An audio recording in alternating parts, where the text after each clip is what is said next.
Hello, ladies and gentlemen. My name is Kurt, and welcome back to Far Lands or Bust. I don't know if I'm going to have time to edit that in. Wolfie barked pretty much when the world was just loading. So let's hope. Things will be loaded in. But yes, welcome back to Far Lands or Bust. We are in the hidey hole of slight expanded size here with Wolfie staying with us indoors because we've been off for a week. A week without Far Lands or Bust. Excuse me, we're doing the Three Stooges things here. Whoop, whoop, whoop, whoop, whoop. Spread out, wise guy.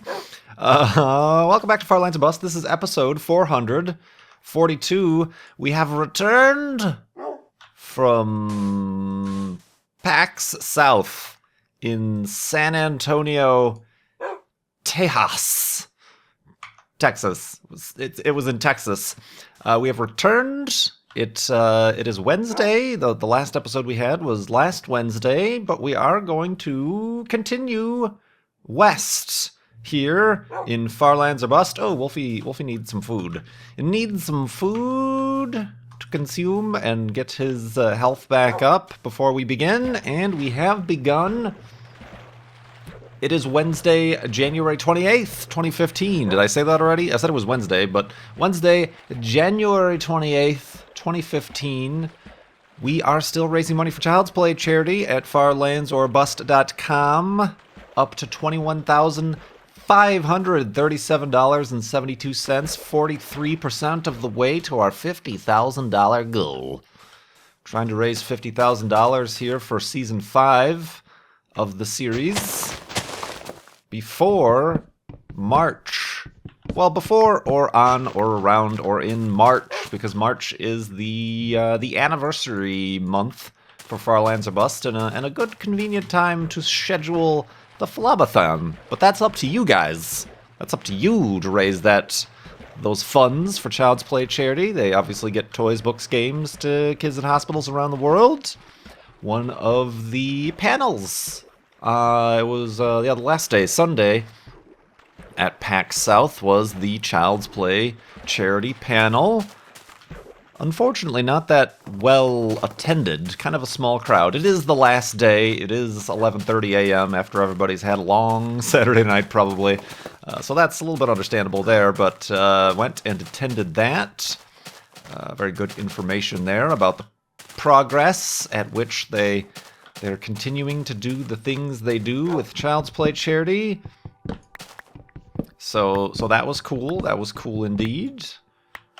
Even got a little bit of a Far Lands or Bust mention there from Jamie. She mentioned, she introduced how to do fundraisers and careful Wolfie, and basically, mentioned to people that you can raise $20, and they can use that $20 for buying a bunch of apps on iPads, because one of the things they provide to hospitals is iPads, give the kids, and they can play games and apps on the iPads. It's not just consoles or Game Boys. It's also other things like the iPads. So every little bit counts, and then that iPad is at the hospital and gets used by so many children. It's not just, one kid for one visit gets this thing because you raised $20 for your charity. It's many dozens, perhaps hundreds over the course of a period of time of kids that get benefited through Child's Play charity. And then, went on to mention, and then you have the charity fundraisers like Desert Bus, like your Mario Marathon, and then went on to even mention Far Lands or Bust, because I tweeted out I was going to be there, so to mention Far Lands or Bust, and there I was, hello, in the audience for that panel. So yeah, that was pretty cool, and actually got a chance to afterwards chat for a couple minutes after the panel, so that was kind of cool. Kind of mentioned, we were kind of talking about this is going to be kind of a recap video. Obviously, I'm probably going to do something similar on my vlog channel, which, if you were looking for some fancy pants on the ground, on the scene PAX South vlogging, I am afraid I have failed you for the vlog channel. It's something that takes getting used to. I just feel like a dope if I'm going to, like, pick up my phone or whatever and start recording a room or the convention. It's going to take some practice, or even myself. Like, if I turn the camera on myself and like, hey guys, this is Kurt from the floor of PAX South. That's gonna take some conditioning to Careful Wolfie to get me to be able to do. So I'm afraid I've got none of that. Ooh. Natural hidey hole here. What do we got? Oh, no, not really. Just unfortunate. Excuse me, coming through again. Hello. So I'm afraid that's unfortunate. I didn't even, like, take any pictures either, really. But yeah. So I'm sorry I have failed you. But we'll do kind of a recap, probably, of the stuff I forget to talk about here. There's some overlap. That's okay. I suppose some people might not watch Far Lands Bus. Some people, I was very surprised. Myself and Beef were noticing people were surprised. Oh, you're at PAX South? It's like, we mentioned it of more than one occasion. But yeah, I guess people, some folks did not realize that we were at PAX South. But we were. And overall, it was obviously, this is the first year for PAX South, not quite ramped up to potential full size. My only other experience with PAX would be PAX Prime in Seattle. Obviously, that is the biggest of the four that go on. So this one was a lot smaller, only one expo hall room, and it seemed rather sparse. Like, I didn't even find it, but apparently the Microsoft booth was a Microsoft table. So I could see where the game developers, the publisher house, the big companies might not want to invest that much money into a brand new convention. And I kind of wonder, and I would slightly worry, that maybe it's like 3 is too many. Perhaps they've only got budgeted for 2 conventions, so this third one they kind of forego, maybe. But then again, other people I've said, oh, those who went to the first PAX East were like, this was really, really tiny, but the next year it exploded just due to the response. So maybe that'll be the case. So if you missed this first PAX South, maybe waiting until the second one would have been the right choice. We all had the same opinions of San Antonio, and apologies if you live there, but kind of not a great city. I mean, it seems like, I don't want to insult anybody's hometown, but it was difficult to find things to do. Seemed a bit run down, or in the middle of, like, a lot of construction. Everything is under construction, even in the downtown area. You know, there's a lot of closed restaurants or vacant storefronts, or some of the restaurants were closed. There was the whole Riverwalk area, but that was kind of like the only nice area, I guess you could say. And I don't know, comparing it obviously to your Seattles or your Bostons. I haven't been to Boston, but I'm assuming it just didn't seem to provide much outside of the convention, as would be expected. So I think everybody was a little bit disappointed in the location. I do wonder why they chose San Antonio over other cities. It's possible, maybe perhaps the PAX organizers, put out requests for bids to the different cities, to Houston, to Austin, to other cities in the South, and San Antonio came back. They're desperate because their downtown has been kind of on the decline lately, so they're desperate to bring big economic thrust to the city, so they underbid, or they give them some sort of tax breaks or whatever that really enticed the PAX South people to then put their convention there. I don't know how it works. I'm not a convention organizer, but perhaps that's something that happened.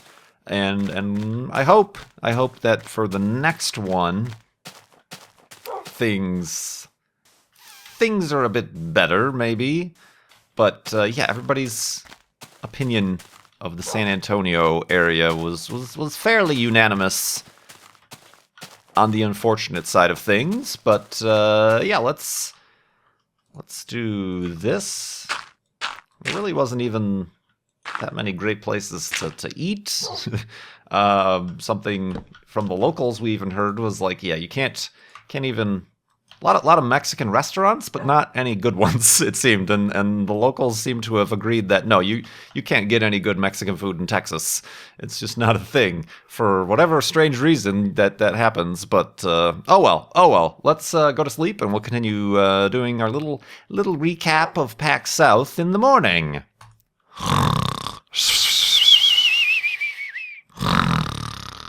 And awakeness. And feeding wolfiness. Indeedness. Let's get some pigs over here. So yeah, PAX South. We obviously had our panel. Panel's making me nervous. Apparently was well received, very well attended for the panel. There was a bit of confusion at the end about signing and meeting people after the panel. We were given different instructions to leave the room, or that we had the room for time, and hopefully everybody got a chance to meet and get pictures and whatever. I had some very cool fans that we've seen before, so some new fans. So hopefully that all went well and was a good experience for everybody there. And then Saturday we had our outside the convention, although this time it was inside the convention, meet and greet. That didn't require you to have a pass, but we were in the convention hall. There was like an open hallway room area that we commandeered and did about an hour or so of meetups with the Mindcrack crew. And that stuff's cool. That stuff is cool. So all around, I think a successful convention. Perhaps not my favorite. It was pretty cool, obviously, to see most of the Mindcrack and YouTuber crew. Heyo! And careful Wolfie, careful Wolfie, careful Wolfie. He's not going to be careful. Maybe we should have him spawn down here. Nope. Wolfie? Where the heck did you go? Wolfie? Spawn. There we go. Well done. Myself and Vintage Beef, probably very, very similar states of mind about not being so much about the big crowds and the party atmosphere around conventions. That seems to be, and I've mentioned this before, the going theme for conventions is people use it as an excuse to stay up till 4 a.m. and party hardy. Just, they're around people that they just don't know online, and it's kind of, it almost reaches a college party scene level of party. So I'm not the most keen on that, which is maybe why I'm not so what's the word?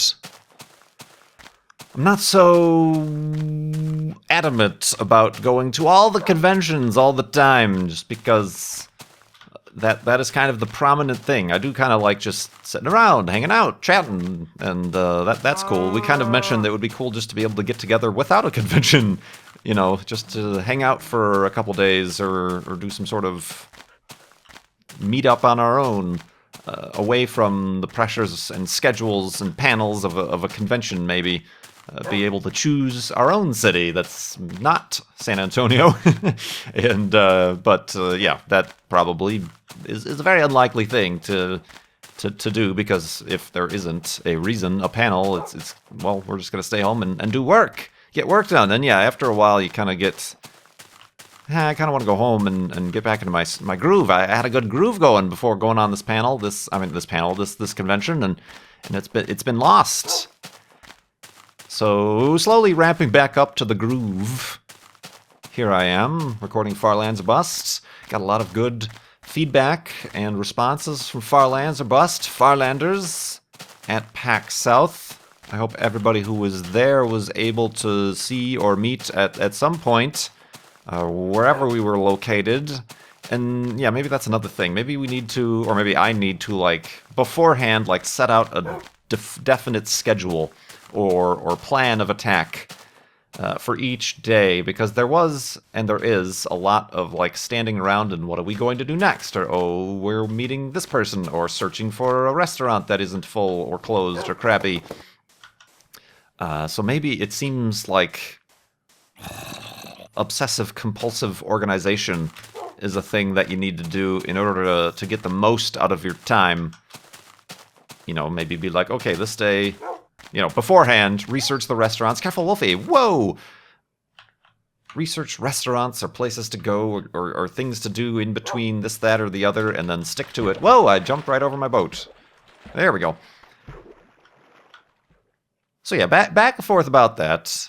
But overall, I could see that if they continue to do PAX South, obviously, I think it sold out every day in the end. I don't know if Sunday completely sold out or not. I know there were some passes still available, but obviously that would mean it would be a success. So hopefully next year it grows in both size and success, and the city perhaps matches the necessary accoutrements and accommodations to handle a convention of that size. I did hear, oh, this is what I was talking about. I was talking to Jamie from Child's Play Charity afterwards, and I kind of mentioned, like, yeah, this one seems a little bit smaller, but I've heard that's kind of the going thing for brand new PAX conventions or conventions in general.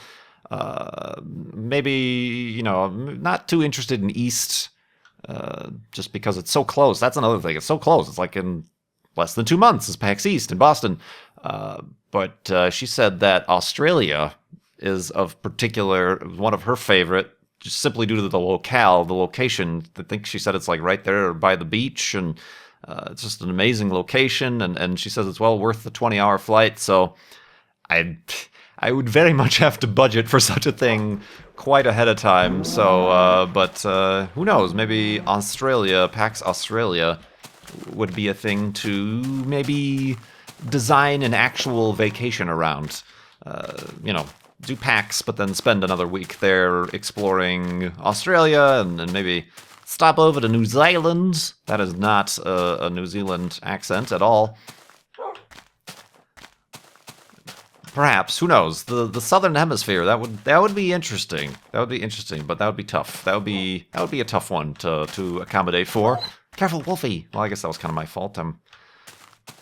I'm meandering around these dangerous cliffs.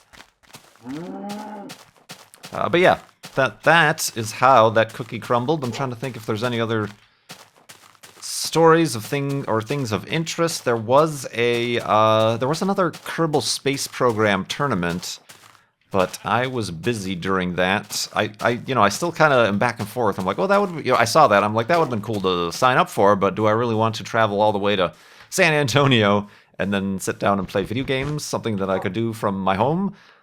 So I didn't enter, and I was unable to actually visit that in progress, but somebody, a Farlander, came up to me and said he came in 4th, I believe, on the last day he mentioned. So I'm like, congratulations. I'm not sure what he won, like a sticker or a game code or something, or a t-shirt, I'm not sure, but yet another Farlander representing the Kerbal Space Program tournament in PAX Prime 2013. Actually won the tournament, so that's very interesting that even happens at all. But otherwise, no real presence from Kerbal Space Program or any really video games we're interested in. There was the Tiny Build had a booth.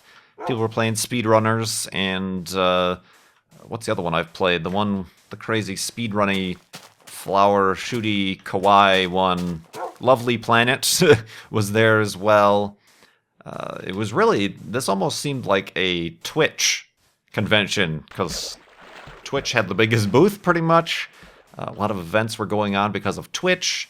Twitch was the one, advertising and live streaming the panels. Of course, the Mindcrack panel was unfortunately not live streamed. Oh, hey, we got a guy. Hey, whoa, that was sneaky. Wow, he just popped out. He was waiting for me. Who shoot? Who shoot indeed? That was crazy town. I must investigate. Is he out here? This is like Predator. Oh, there he is. Oh, I've been hit. No Wolfie, no Wolfie, no Wolfie. Murder him. Oh, wow. Well done, Wolfie. All right. I don't think Wolfie took any damage from that. Come on. Oh, okay. I almost shot him with the residual arrow. Well done, Wolfie. You, my friend, get a treat. That was some amazing attack work there. Yeah, I don't think you took any damage at all. Nope, I hear more. We're gonna leave. They're angry. They're angry. We've murdered their compadre. I didn't see the Alamo. That was one thing I didn't do. It was like right there. I could have walked to it, I think. But again, there was a lot of time either with others or just myself trying to figure out what to do. There was some downtime, some standing around. What are we doing? We're going to go over here. We're going to pick this up, doing this, doing that. So, didn't see the Alamo, although from people I hear it's kind of unimpressive. And unless, I guess, you're a big fan of the history or a history buff or something that it really wouldn't mean that much to see the Alamo. So I'm afraid I have forgotten about the Alamo. That's a shame. Although I hear somebody stole a bicycle and put it in the basement of the Alamo. Pee-wee's Big Adventure reference. Alright, let's go to sleep and continue talking in the morning. Ooh, bones.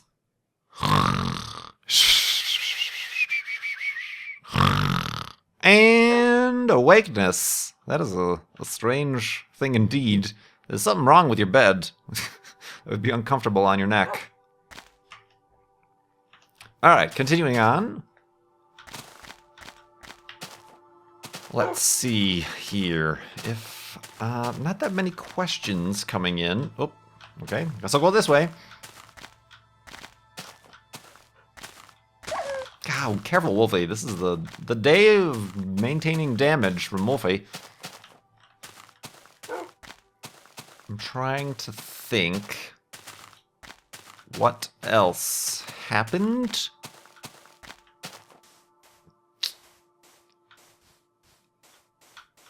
Yeah, like I don't even really have any stories or anything from PAX South. Sorry. Like I really didn't even explore the expo hall.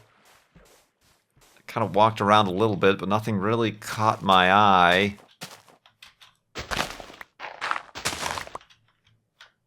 Like games or anything. I don't go to these conventions to like network or find sponsors or game companies to relate with or make contacts with. So I don't go so much for I mean, I go for business. I must say that for tax purposes, but I don't go for the business, if you know what I mean. So kind of just hanging out with other YouTubers, Mindcrackers.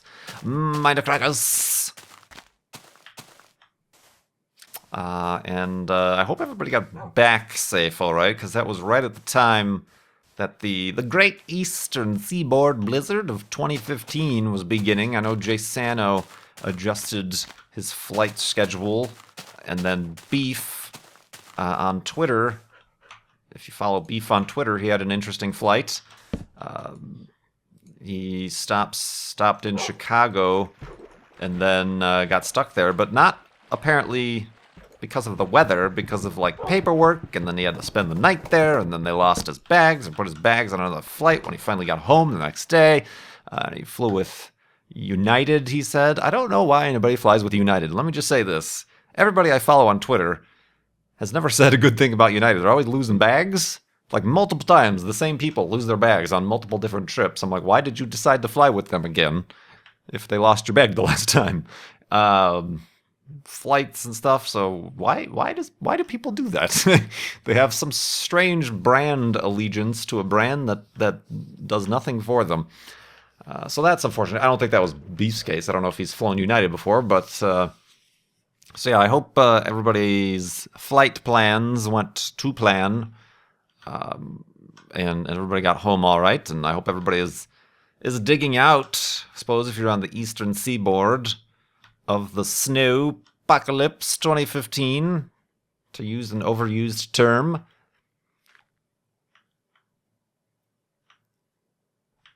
Here we go. Here's some questions from a Child's Play charity donor. Or actually, a series of questions. Whoa, that's not what I meant to say. Have you ever been in a sailboat? This is appropriate because we're in a boat. No, he says with hesitation. I don't believe so. Like a proper sailboat, particularly one that is powered under sail. The power of wind. No, I've been on boats, but they've all been motorized. Boats or ferries. I've never been on a big boat, like a cruise or anything like that. What's like the biggest boat I've ever been on? Not very big. Probably like a ferry somewhere. Probably when I was little, I visited New York and we took the ferry to the Statue of Liberty. That might be the biggest boat. So yeah, I've never done any sort of like cruise or large shipping adventures. And then I've been on little touristy speedboats and such. They have those at Lake Michigan and Chicago off the Navy Pier. And I've been on ducks in the Wisconsin Dells. They have duck rides. That is to say, the amphibious vehicles. And then most recently, I've been on little inflatable whitewater rafting rafts. It's probably the smaller of the waterborne vehicles I've been on. I've been on like a rowboat on a lake fishing, or a canoe. So yes, my nautical experience is limited, I'm afraid. What vegetable do you like the least? See, people always say, like, asparagus. I'm okay with asparagus in certain situations. I don't believe I've ever had a Brussels sprout. A lot of people feel very adamantly against Brussels sprouts, but I can't say I've ever had. Probably based on other people's opinions. I don't think I've ever actively seeked the experience of a Brussels sprout. A vegetable do you like the least? I can't think of anything that if it's on my plate I wouldn't eat. I suppose sometimes you get like the mixed vegetables side at a restaurant, and it ends up mostly being soggy, cooked cucumbers, or not cucumbers, zucchini or cucumbers or whatever those little sliced things are, just because they're cheap, and I guess that's what the mixed vegetables money-saving way to for your mixed vegetables is zucchini. So yeah, those soggy messes I'll usually avoid, mostly for the fact that they're poorly or overcooked soggy messes. But yeah, I like broccoli. Broccoli goes well with steak. What's for dinner? Steak? No, money's too tight for steak. Steak? Yeah, okay. Steak. Simpsons. So yeah, I actually enjoy a good broccoli. Some people, again, hate the broccoli. Carrots are alright. Peppers. I mean, there might be some exotic vegetable that I have never experienced that I'm not even thinking of, so maybe that's the case, but vegetables are okay by me. Bing! That was a little seal of approval from me. Are you enjoying your new home? Indeed, and that was one of the reasons I kind of was both hesitant, and then getting to San Antonio, I kind of like missed the new home because I was just getting into a groove and getting used to it, and it was turning less into a new home and turning into my home. So that was a little bit of just, I'm sure, the early timing of taking a trip that you don't really want to leave this new place you have enjoyed. I also had to, and this is going to make some people angry, but I also had to not pass on, but I had to remove myself from a list for a canine adoption candidate because I didn't want. It was like literally the week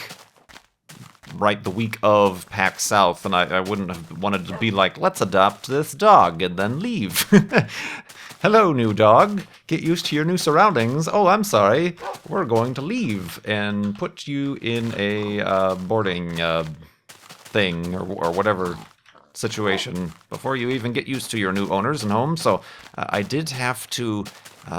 That was kind of like that kind of stunk. There was fit all the criteria. This dog at a shelter, a rescue place that I had to say. I'll have to, if somebody else is before me in line, go ahead and give it to them, and I think that's what happened. So still on the wait for an actual in real life Wolfie friend, I guess. So yeah, that went around, but now I'm back, and now pick up where we left off. The one thing I'm getting kind of frustrated with my office, just because it's still got the blank walls. I gotta make it into an office. It's kind of, I've set up my computer and I just want to work, but I've actually got to take time to I need new shelves, like this desk. I'm starting to regret this giant L-shaped desk because I just use one side of it and the other side just becomes a clutter magnet. So there's just a bunch of random junk, like my PAX passes and chargers and markers and Sharpies from PAX and postcards and things just laying around on that side of the desk that is unused. So I'm kind of regretting suddenly the choice of desk I have, but I cannot afford to change it right now. So I will have to make do. Do you sing when you're by yourself? Nope. Not really. Not much of a singer. Not in the shower, not just on my own or anything like that. I'll have a song in my head, obviously, but I mean, obviously, everybody has songs in their heads. That's a given. But I don't sing to myself. And finally, is this too many questions? Too many! Too many. Star Squeak, but thanks for the donation and the questions to round off this episode 442 of Farlands Bust. Let's find an appropriate place for the end of the episode hidey hole. Maybe right there. Yeah, let's do it right here. A nice little porch sort of situation here. Yeah, that'll work.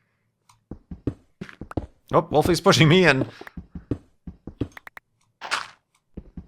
Alright. Hey, guy, over here.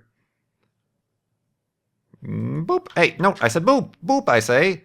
Be booped. Become booped. What are you going all the way over there for? Over here. Come on, up on the porch and sit. Well done. Alright, so the sun sets, the moon rises. Let's make this a full-size hidey hole here. And once again, remind everybody to go to farlandsbust.com. Keep donating to Child's Play charity. Great cause, once again. And, if you do go to PAX's, take some time to PAX to try to seek out and attend the Child's Play charity panels that they hold there. You will obviously learn the behind the scenes of what goes on there, but also, about a little bit more, with more specificity, what the charity does, other ways to support other than, just donating to your favorite gaming marathon, which obviously is Farlands or Bust. And you get to meet the people behind it. It's a lot of people think, a Child's Play charity, they do make millions of donations every year, but it was just two people are the entirety of Child's Play charity. They've recently picked up a third to assist, but it's three people in an office running Child's Play charity, and that is how they keep their overhead low and keep the charity for the childs to play, I guess. Good thing I'm not their marketing expert, because that was terrible. But yeah, thank you so much for watching. Good to be back, trying to get back into the swing of things. My name is Kurt. I will see you next time. When did I lose half a heart? What?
Whoop, whoop, whoop, whoop, whoop. Spread out, wise guy.